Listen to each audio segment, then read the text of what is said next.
Awesome. Well, thanks so much for coming on the show. So why don't you tell us a little bit about yourself and your organization and what you're passionate about? Yeah, absolutely. So my name is Martin Walker. I'm the Vice President of Digital Experience and Innovation for Sound Credit Union. Sound is about 2.2 billion in assets.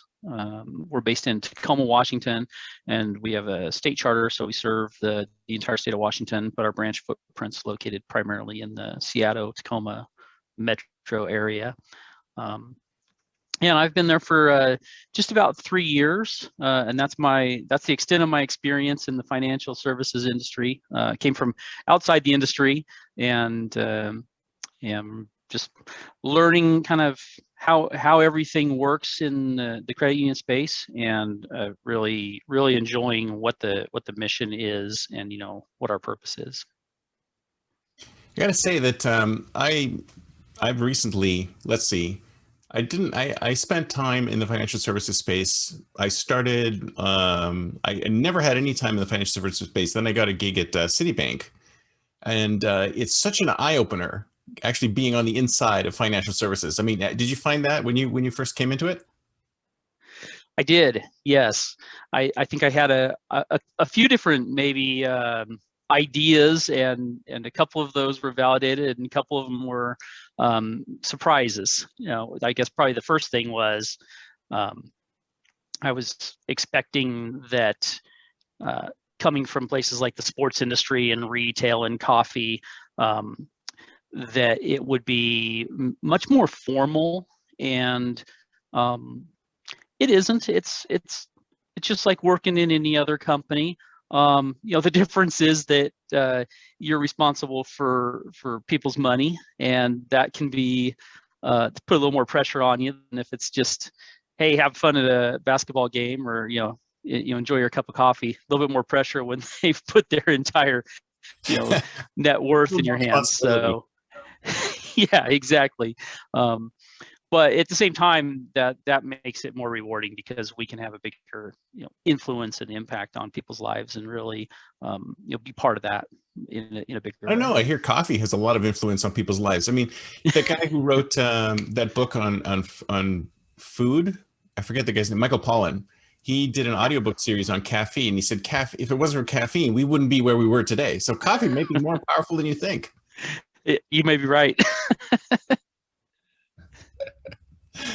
So when you were moving from, so tell me a little bit about, now, once you said coffee, I mean, coffee is one of the loves of my life. So what did you do in the coffee space? Did you run a place, or? Yeah, so up in Seattle, I was with a regional coffee company called Tully's Coffee for about 5 years. Oh, I've heard of Tully's. Tully. Yeah. Yep, that's the place. Yeah. Before that, I worked for the Seattle Sonics basketball team, and the former president of the Sonics ended up becoming the president of Tully's. So he recruited me over. That's the connection. Nice. There's no logical path between basketball. In life too. Right. You like working with people. Great when that happens. Yeah. My path is kind of serpentine, but it's always a connection it's always a people connection that moved me from one place to another. In the coffee space, I was involved in product development, merchandising, marketing, ultimately led all of the retail operations for domestic, franchise, and international. And it was a lot of fun. Very cool. So yeah. I'm assuming that you were able to do a lot more interesting, innovative things in the coffee space than you are in the financial services space. Well, it depends. We had more fun with the tastings, so that was nice. Oh, I love tastings. Yeah. Wait a minute, let me taste it now. Exactly. Yeah. So product development was pretty interesting. You definitely came to work with some food in your stomach and no caffeine, because by the end of the day, you'd be pretty wired. I believe it. So the process of bringing product to market, I mean, did you bring any of that stuff into the financial services space? Because I talked to a few people, one woman who transitioned from fashion to health, and she was able to bring some of those practices over. Did you do the same? I'm not quite as involved in the product development side, but in my role with digital experience, certainly taking some of the things that we learned in those other spaces and bringing some of those practices to the financial industry for our digital experience. I'd say there's a lot of things there that are pretty similar. It's always been interesting to me that there's this perception that you're going to bug people if you market it to them too much. You're going to, you're going to annoy them. And every place I've ever been, as we've kind of amped up the communication, that hasn't been the case. It's really been pretty consistent, whether it be in sports or retail or coffee. In financial services, probably the biggest difference is just the regulations and things that we are required to disclose, the communications we have to follow, in addition to being subject to just the standard things that any company would have to follow. So, but we're really focused right now on bringing more functionality, more features, more power to the digital experience to give our members essentially more control and more influence over their financial lives. So as soon as you said something about communicating more, it made me think of drip marketing campaigns. That's not you, right? You didn't invent those, did you? No, not me.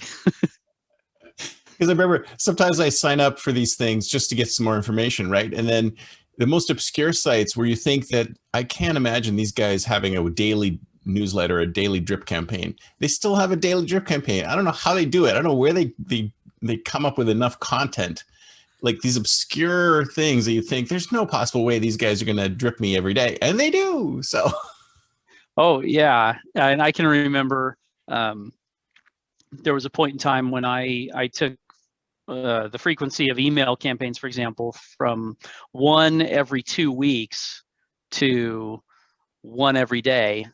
And the opt-out rate was 0.05%. Yeah, it's amazing. It's all about the content. If you have content that people care about and is relevant, then you'll be fine. If you just keep hammering them, buy now, buy now, buy now, then they're going to turn it off. Yeah. Well, I've seen that. I've had. I mean, both ways. But a lot. It's interesting. It's almost like it's like a low buzz in the background. People just sort of leave it there. They go, I might be interested in that later, so I'll just leave it there just in case. Yeah.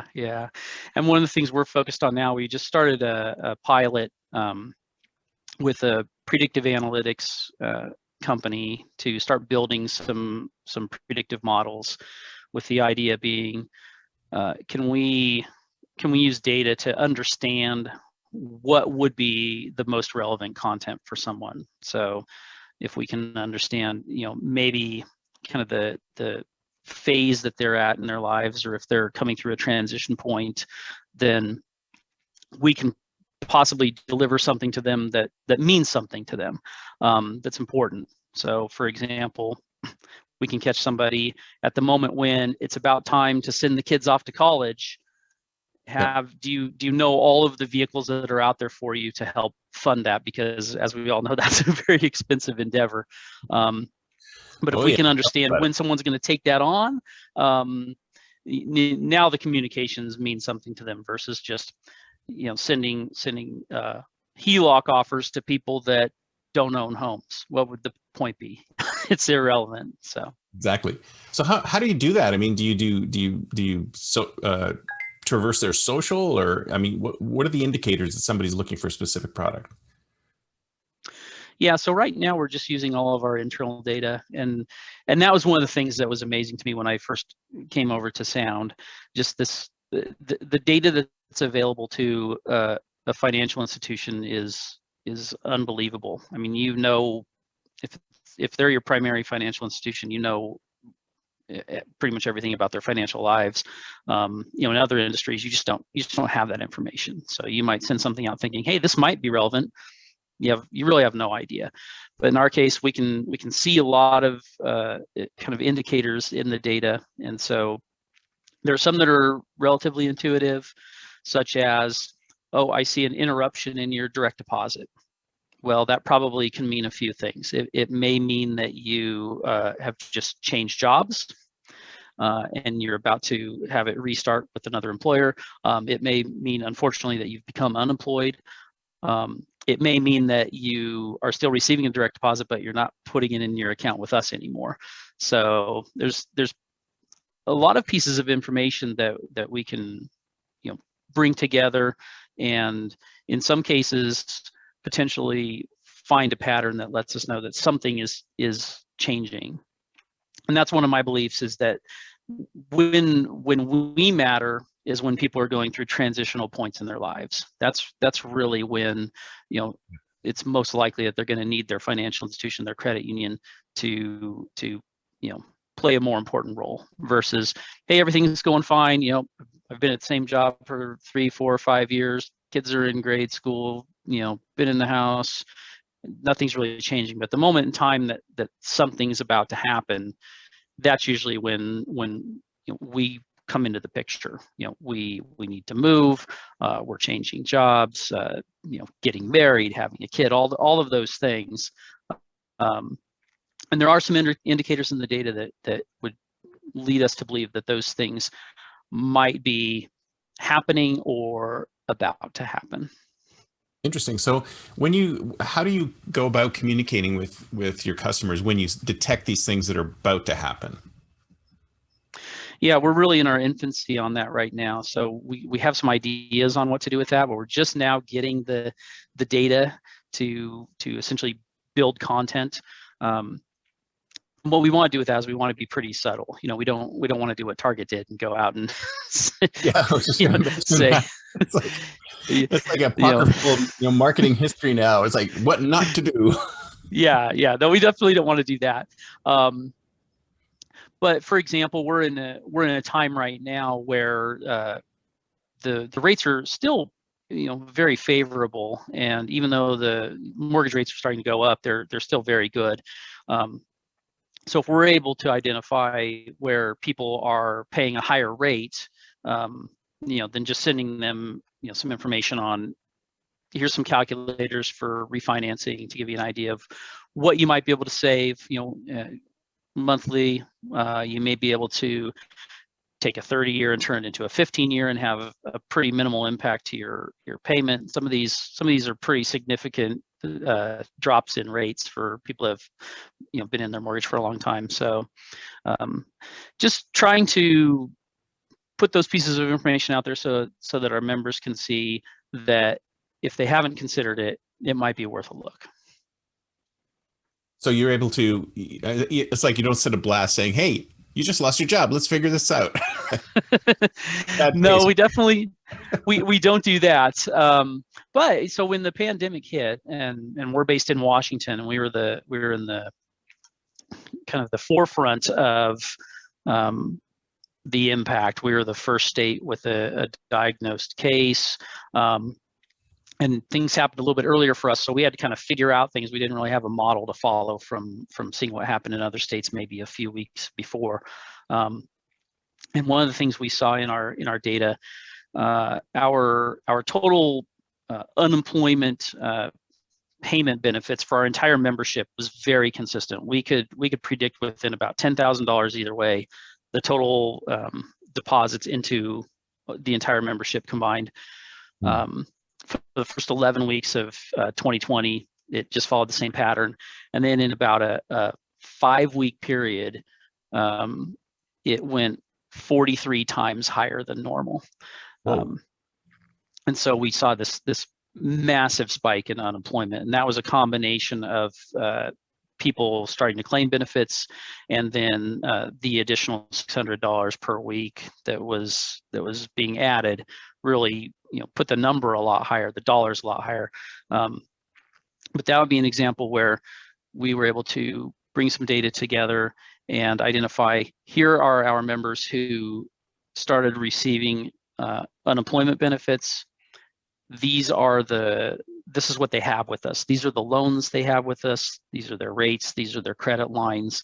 And so we were able to reach out specifically to those members, not to say, hey, I know you're collecting unemployment, but just, hey, this pandemic is impacting all of us. We have some things in place. If if you want to have those conversations, we're here, or here are some things you can do online to, for example, skip your next 3 loan payments.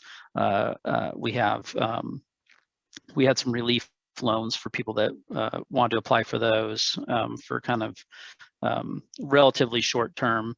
But if you're just trying to fill that gap, those types of things, waiving some fees, making some changes to some of our benefits in terms of when they would qualify for certain things.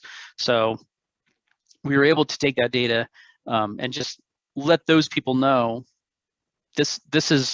these are some resources that might be of interest to you. If they are, great. If not, disregard it. But we found there's kind of 2 different types of people out there. When something happens and all of a sudden you find yourself unemployed. Hey, I had income, now it's severely impacted. Yep. There's the people that are going to immediately say, hey, my situation's changed, I need help right away. And there's the people that are not going to say a word. There's the people that they're, for whatever reason, their fear is, if I tell my financial institution that I'm unemployed, they're going to take all my stuff away. Right. They're going to immediately, not let me have XYZ benefit, or, hey, my credit card has a $15,000 limit with 13,000 open. They're going to cut that down to 5,000 if I tell them there's all these thoughts that I think. Right. And so for the people that are thinking more along the lines of, I'm going to be in a little bit of trouble here for a little while and I don't want to tell anyone, that's our way of just kind of saying, hey, there's a lot of people being impacted right now. Here are some things we can do. It gives them a way to engage in those programs without kind of having that same level of fear. And it's interesting you say that. That would be my first thought. Is that a credit union versus bank thing, or is that just the way you guys do business? I won't say it's credit union versus bank, but I will say it is a credit union thing. There's no question that when we have those conversations, when the pandemic hit for us, our first conversations were not, how is this going to impact the credit union financially? Our first conversations were, which members are being impacted? Who's going to need some help? So, and that for me is, part of that credit union mission. It's a real thing. We're member owned, and we are here to serve them first. And we made some decisions that were going to impact us financially. We're very healthy, so we didn't have concerns about that.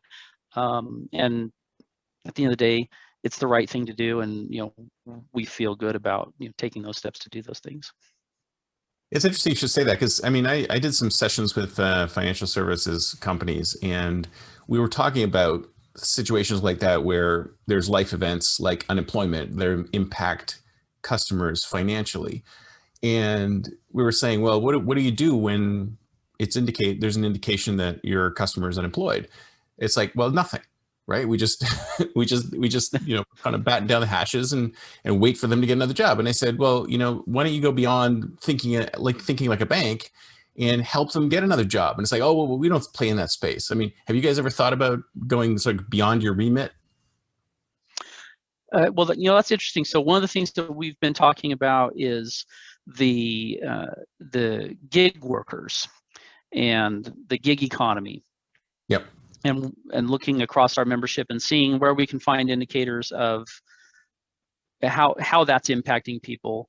So we see a financial industry that is built on predictability. We're great if you get a paycheck that's the same amount at the same interval. Oh yeah, they don't know what to do with people who don't get W2s.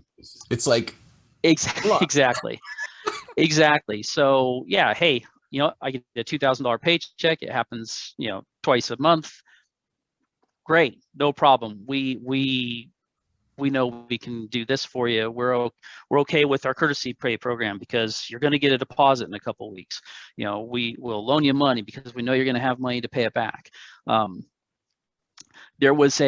just recently read an article that there's a person on Fiverr that made over $30,000 of income in 1 month and was on pace to make over $300,000 a year. They don't have a job. Yeah. They're not And they they're probably not couldn't qualify employed. for mortgage either, right? Right. Right. And so we're just not set up very well to handle the unpredictability. But we've been looking at some different platforms out there. There are a couple of them that are pretty interesting, because what they've done is they've taken the idea of, we're going to analyze what's happening with your cash flow and your expenses. And when we see that you're going to go into a deficit, hey, Martin, it looks like about 15 days from now, you're going to be $300 short to pay your rent, whatever's coming up based on what they're seeing in your transaction history.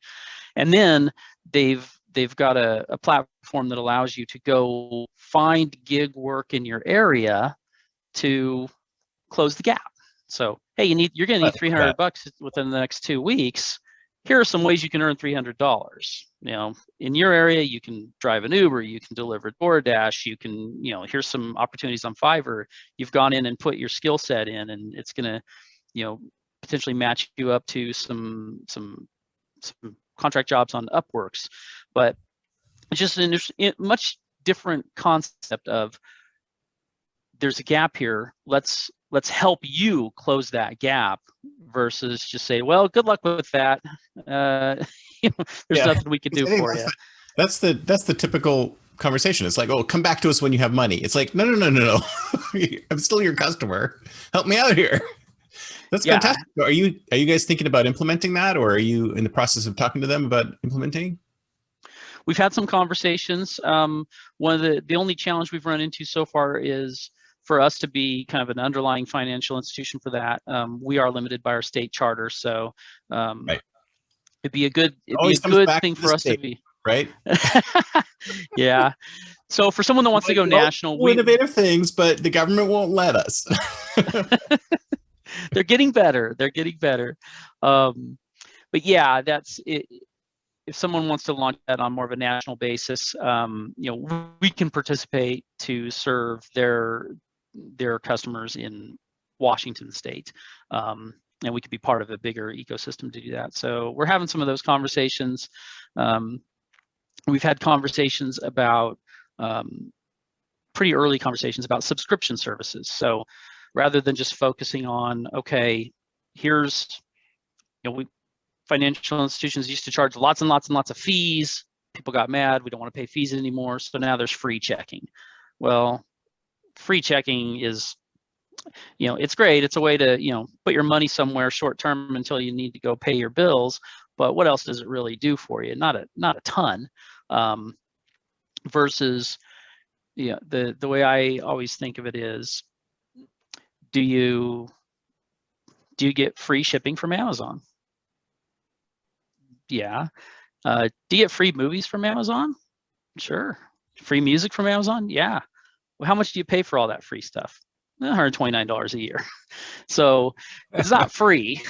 It's a subscription model. But we all feel like we're getting tremendous value from that. And if we were able to put together some sort of a subscription package along the lines of, let's say, for example, it's a credit builder program. So, hey, we've got some people who have struggled with their credit, and it's harder for them to get accounts now. But if we can open up, we just created what we call the Sound Debit account, which is essentially an account designed for people that normally would not qualify for one of our checking accounts. But rather than say no, we wanted to find a way to say yes. So we've created a product that allows them to get their foot in the door, be banked again, be able to transact and participate in the economy. But if we were able to enhance that with, let's say, some services that would help them build up that credit and understand how that works, and maybe ultimately we've got 3 or 4 different things in that bundle, and maybe it does cost $10 or $12 a month, but there's a value there, and what it's doing is allowing them to get back to a place where they can be part of the financial ecosystem again. So I think there's an opportunity to do those things, whether it be gig workers, whether it be students, small businesses.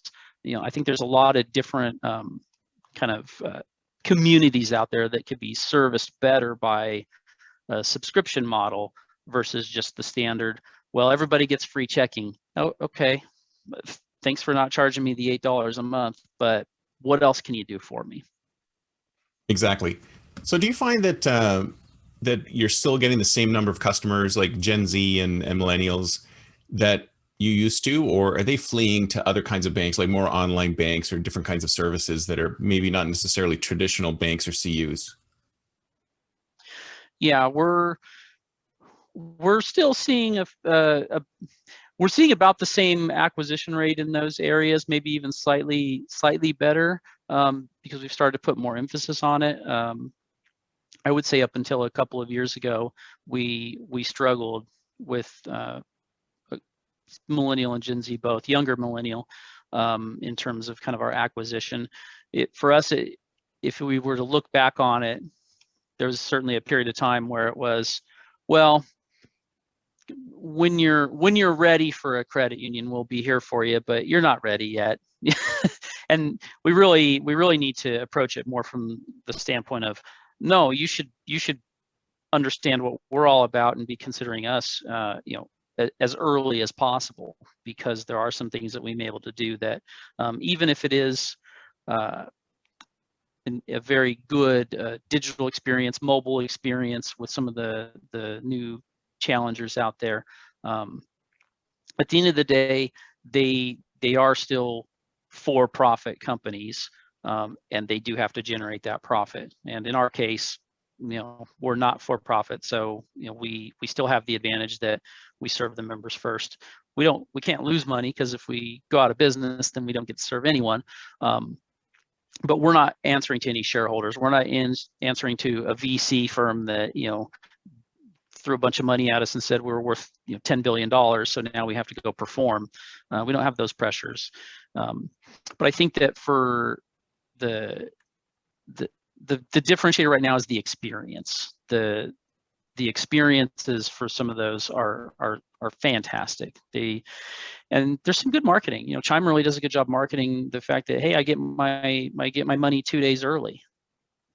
We've been doing that forever. We just haven't done a very good job of telling the story. Promoting it. Right. Yeah. I mean, that's not a new benefit. That's pretty standard.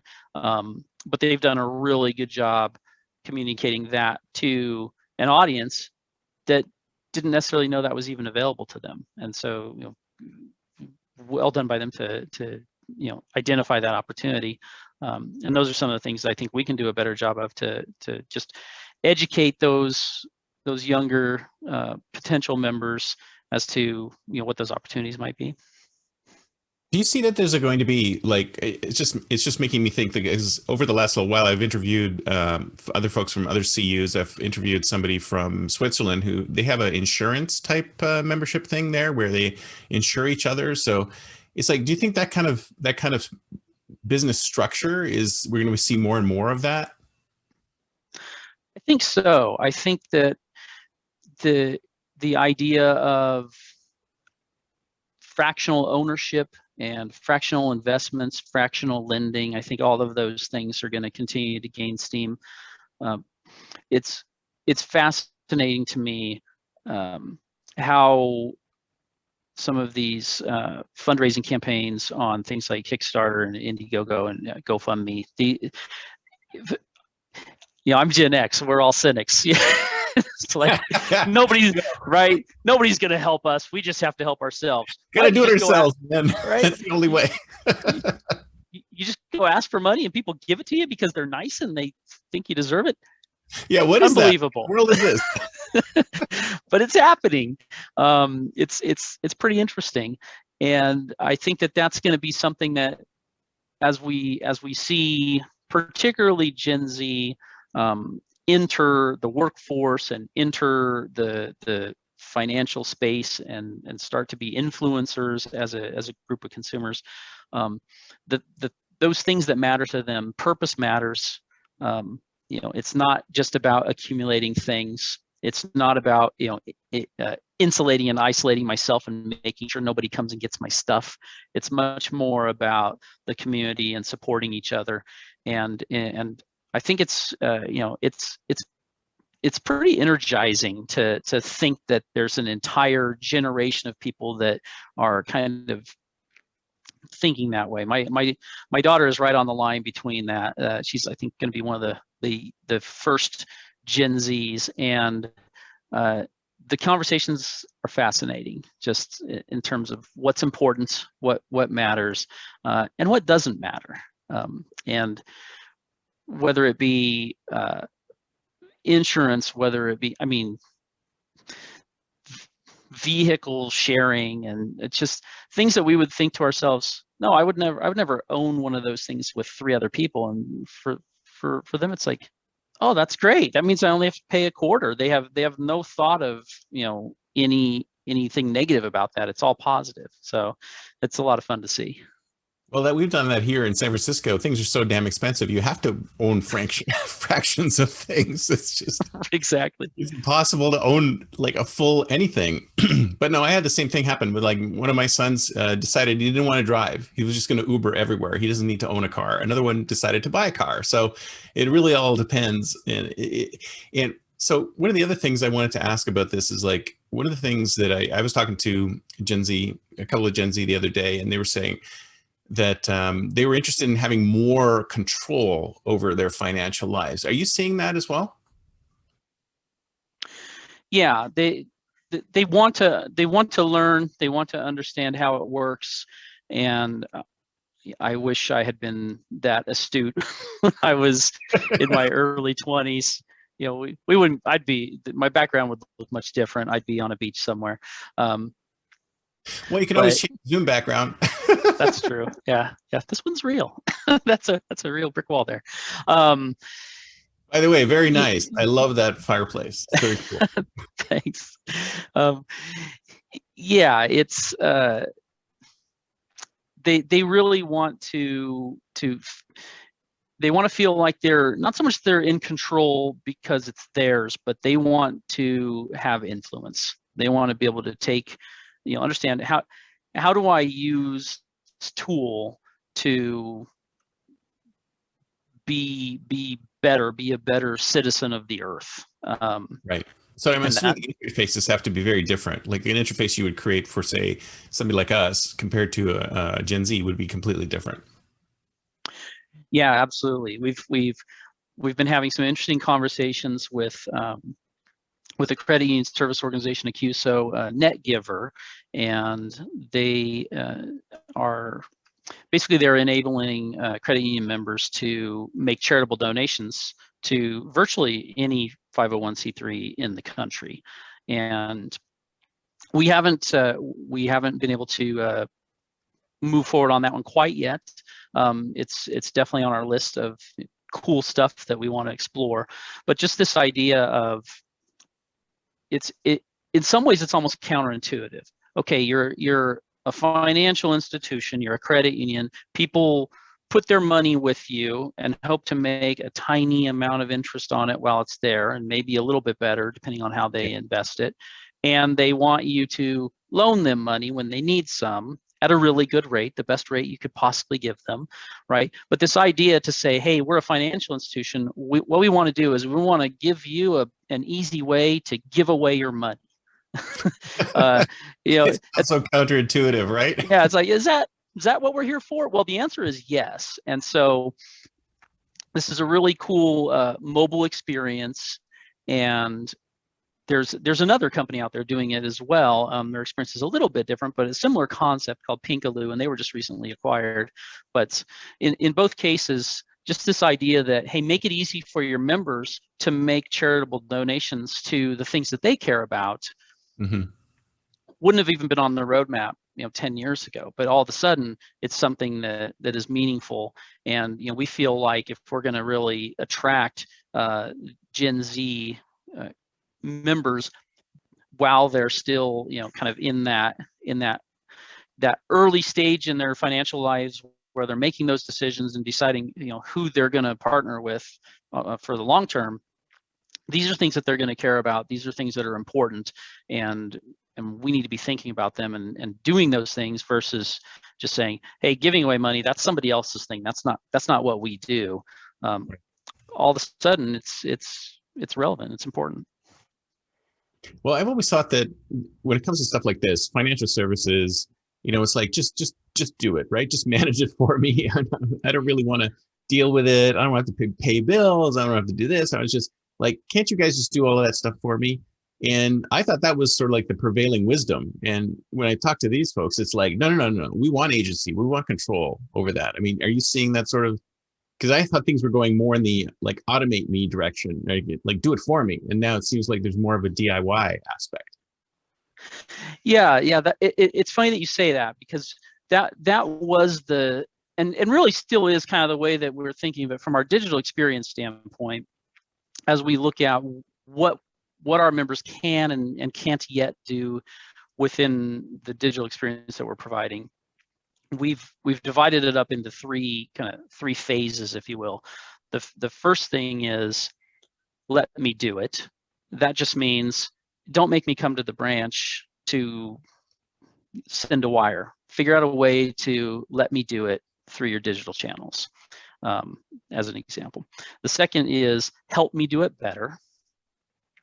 And then the third is do it for me, which is exactly what you're talking about, that automation. And what's interesting is this idea of the agency and that control is give me the control to make the decisions, but then do all the work for me to execute it. Before it was, okay, I've got a plan. I'm going to open up 10 different savings accounts. I'm going to have a savings account for rainy day. I'm going to have one for Hawaii. I'm going to have one for, son's college fund, daughter's college fund. And every time I get a check and it gets deposited, I'm going to move some money here and move some money there and move some money there. And it's like a lot of work, man. that's painful, right? So I think the idea is more along the lines of, I want to control that and make those decisions. I want to be able to say, hey, Sound Credit Union app, if my paycheck is usually $1,000, anytime my paycheck is more than $1,000, take half of the excess and put it into my savings account. I want the control to make that decision, but now I want you to do it for me. And maybe I want you to let me know when you do it, or maybe I want you to send me a text that says, hey, I'm about to do it. Is that what you want? Yes. And that's that point where they're still in control, but they're in control over the decision. They're not just going through and doing all of that kind of manual labor to make it happen. And those are some of the things that some of the challenger banks are doing that's I think really appealing to them, is they're in control to make the decisions without having to do kind of all the manual work to make it happen. That sounds like that sounds like making it programmatic. Like it's like coding, right? I'm gonna. In fact, I'd love to see this. I'd love to be able to just create a script which says if this then that, if this then that. Just go ahead and make all these like. So if my paycheck or income hits this amount, automatically do this, pay these bills, And is there does something like that exist yet, or are you working on it? I've seen a few things out there that I'll say they partially exist. I don't know that they exist in the ultimate state. My dream state. So for a gig worker, my dream state is that we see what all of your expenses typically are. We see your income, and when your income goes in excess, there's a measure of control for you to put some money away for when your income might dip. And then when we see there's going to be a deficit, kind of like I was saying earlier, there may be an opportunity for you to close that gap. But just in case there isn't, hey, we see that you're going to need $300. It's coming. Click here to accept a $300 loan, and then when you have $300 in excess, you're going to pay us back, and it's all going to just kind of happen. So essentially, it's taking that unpredictability of a gig worker's income and trying to level it out to a point where there's enough predictability that they can do something with that. So my other crazy idea that it's probably too crazy for us to really consider quite yet is an idea of, hey, we see what your income is, and you're gonna have a variable loan payment based on your income. When you make a little bit more, you're gonna automatically pay a little bit more back on the loan. When you make a little bit less, you're gonna pay a little bit less back, rather than just having the straight, hey, it's $342 a month. There's no getting around it. It's like, well, you know what? Yeah, you had a tough month. You only owe us $200 this month. Oh, you had an awesome month. Well, now you owe us $500. Yeah, Rather I love than that idea. I think that's exactly how things should go. And in fact, it should be even more automated. This is great for your subscription service, is that you could just say, here's how much money do you need to live, right? X, and then here's the gigs that you need to get to that. And then, like you say, you even it all out. So when you have dips, you loan. When you have excesses, you bring the money back. But the whole service is automated, so you always have enough money to cover everything. And you could even say to them, hey, we see that you're probably last year you had a dip. So, maybe you should prepare for it by, loading it up or something like that. Yeah. And here's what I think is going to happen. I think the community is going to come to the rescue. That doesn't have to be Sound Credit Union making that loan. With the right platform, it could be a gig worker community where it's like, hey, when I have excess money, you can loan that money to someone who needs it. And it just all kind of happens within the platform. So I could see that happening too, where people participate in that. I'm going to make some of my funds available to be lent out on a short-term basis. And when I get paid back, I make a little bit of money on it because that's how it works. But rather than it being completely focused on still that traditional model of we store money and we loan money, and we move money. Those are the three things we do. To transition to be a platform to allow people's money to be pooled and used for various activities, whatever those things might look like. I saw there's a platform, I can't remember the name of it, but now I'm gonna have to go look it up. But you can own a small piece of a classic car, like high value classic cars. Like, see, there's a classic car out there worth it's worth like $500,000, and you can own, $5,000 worth of it. Right. And that's, you've got that piece of ownership in this vehicle, and then, if it goes and sells at auction, then you get to go, make your money hopefully on it. But yeah, just interesting concepts like that where it doesn't always have to just be this one-to-one relationship of I need a loan, an institution loans me the money, and I pay them back. There's enough resources out there that I think if those resources are pooled and somebody builds a platform that allows that to happen, I think we could see a kind of a transformation. That kind of peer-to-peer lending seems like it's a natural extension of where things are going. But I guess our banks and credit unions, are they afraid of something like that? Would they be worried about something like that eating up some of their business? Yeah, I can see that. It's a pretty significant disruption of the current model. But if we look at our current model, fee income being disrupted, big time. The challengers are coming at us and saying, look, can't remember if it was Chime. I think it might have been Chime again. So you'll never pay an overdraft fee ever. It's never going to happen. That's a pretty big disruption of fee income. Interchange is being disrupted. Interchange is being disrupted by P2P networks. If people stop using cards and running over, the network to pay for things, then, we're not going to get our 1.0 to 1.5% interchange. That's going to be a pretty big disruption.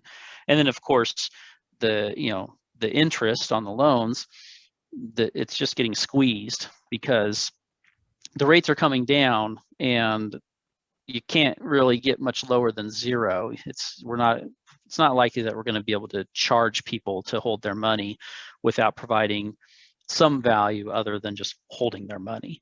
So Right. I think that the disruption is underway, and it's going to be important for us to find ways to live in that world and be relevant in that world, as we look towards that kind of future state.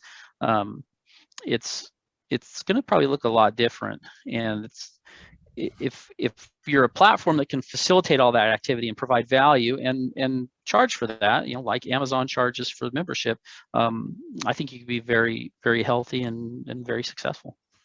That's definitely the way to go. All right, so it's time to think like a futurist. It's the year 2031, 10 years from now.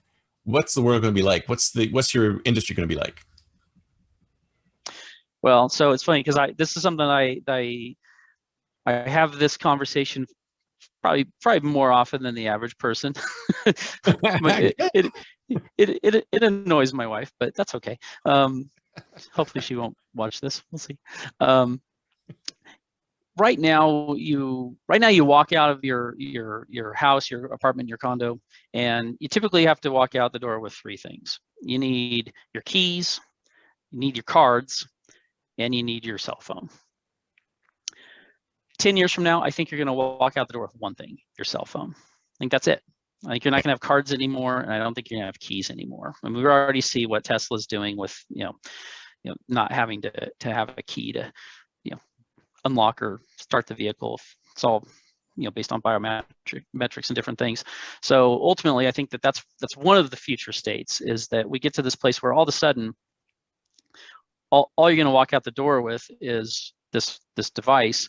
And then we may get closer to a state where you're going to be able to walk out the door with nothing, and it's just you. The communication aspect is what's still going to have to be figured out. But other than the communication, a lot of those things are going to be embedded as the Internet of Things just continues to proliferate, throughout everything. So how that relates to us, we tend to still have a very I'll call it a little bit of a self-centered view of the world. Hey, if you want to do stuff with your money, you've got to come to our digital banking, our mobile app, call our contact center, or come to one of our branches. That's how you do stuff with your money. But we're for most things, we're not the thing. People don't say, I want to get a mortgage. People say, I want to buy a house. People don't say, I want to get a car loan. They say, I want a nice car. And it's funny because we call, in auto lending, of course, if you go to the dealership first and find the car you want, and then the dealer finds you the loan, and that happens to be with us, and we do a lot of indirect loans with auto. We call that an indirect loan. But isn't that a direct loan? Isn't that, I went directly to the place where the thing is that I want, and I got it. I didn't have to go somewhere else. We call it direct loan, a loan where you come to the financial institution to get the loan, and then you go get the thing you really wanted. So what we call indirect is the more direct path for the member, for the consumer, and vice versa. And I think what's going to happen over time is, for us to be successful, we can't be the place you have to go to do the things. The things have to happen in the flow of people's lives. People aren't going to tolerate that inconvenience for that much longer. It's like, you're slowing me down. And we're seeing it in a huge way this last holiday season with buy now, pay later. It exploded on the scene, and Affirm and Klarna and PayPal's new program they have. There's tons of them out there, and probably we'll get to a place where it's a little bit closer to winner take all, or top 2 or 3. But it's this idea of, I'm at the store, I want to buy the thing, I don't really have a credit card or want a credit card, I just want the thing. It's a cool pair of shoes, it's $150, and I want to make 4 payments of $40 each. So yeah, I know I paid $160. That's cool. I got the shoes. I'm happy. But I didn't have to stop, go somewhere else to get the money to then come back. So much drag that you have to go through right now. Yeah. So, and so if you want a house, where do you go? Well, you go to Zillow. Well, Zillow is going to now connect you to your lenders. If Carvana is going to bring the car to you, and they're going to take care of the financing. So for us to be relevant, we're going to have to be part of those networks, and we're going to have to be able to provide our services, throughout that kind of shopping journey, without us being a friction point.